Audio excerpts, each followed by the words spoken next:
Alors, on se retrouve pour les premiers tests du fameux relais duplex 446 fabriqué à partir de deux talkie-walkie PMR 446 et d'une paire de babyphones, donc avec un babyphone émetteur et un babyphone récepteur. Donc ça, on peut les acheter pour quelques euros sur les marchés aux puces. En tout cas, moi, c'est ce que j'ai fait.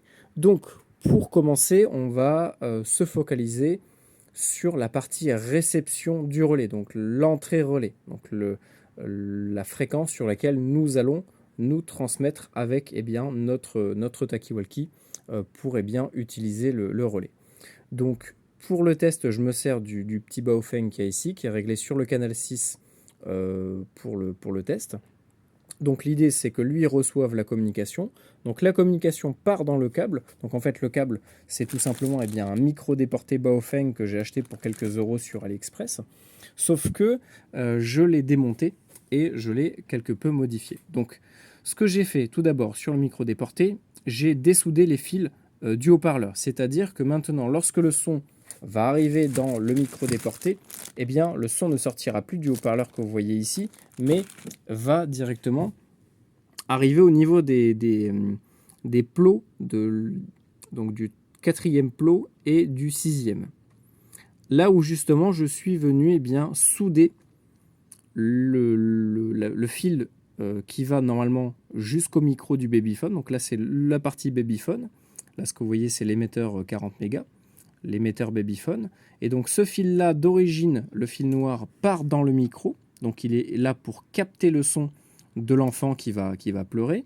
Sauf qu'à la place de ça, nous, on va venir récupérer le son qui va normalement sortir du haut-parleur de notre micro déporté. C'est-à-dire que le son, dès qu'il va arriver dans le micro déporté, au lieu de sortir dans le haut-parleur qui est dessoudé, il va repartir dans le câble du babyphone et va aller jusqu'à l'entrée micro du babyphone.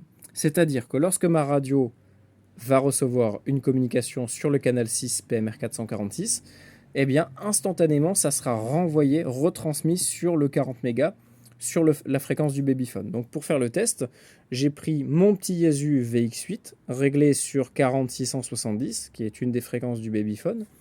Donc fréquence tout à fait légale d'utilisation en France, puisque c'est une bande libre pour les appareils à faible portée non spécifique. Donc moi, j'ai rien changé, c'est toujours avec l'antenne d'origine et la même puissance. Et donc, je vais parler, on va faire un test, on va parler sur le canal 6 avec mon petit Kenwood THF7. Là, je suis en 50 mW pour faire le test. Donc, on va parler sur le 626, puisque j'ai réglé un code CT en réception. Donc, on va parler sur le 626 et on va se réentendre sur le 40 mégas. 1, 2, 1, 2, 1, 2, test radio. Donc là, j'ai l'impression que ça ne reçoit pas, mais des fois, c'est le Yaesu. Ouais, c'est le Yaesu qui est des fois un petit peu long pour recevoir la communication. Donc là, on voit bien que le Yaesu reçoit la communication qui est retransmise par le babyphone. Je ne sais pas si on va voir le moment où ça arrête de transmettre. Donc là, ça a coupé. Bon, on ne voit rien au niveau des LED. Je pensais que la LED allait s'arrêter de s'illuminer ou autre.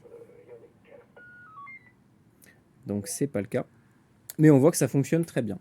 Donc lorsqu'on parle en 446, ça renvoie 1, 2, 1, 2. Ça renvoie sur la VHF basse en 40 mégas. Et donc, l'idée pour l'autre partie du relais, on va faire pareil, mais dans l'autre sens. C'est-à-dire que ce que va recevoir le babyphone récepteur, plutôt que ça sorte du haut-parleur du babyphone, ça va être renvoyé dans l'entrée micro de notre micro déporté Baofeng qui va repartir vers une autre radio qui, elle, va retransmettre la communication en 446.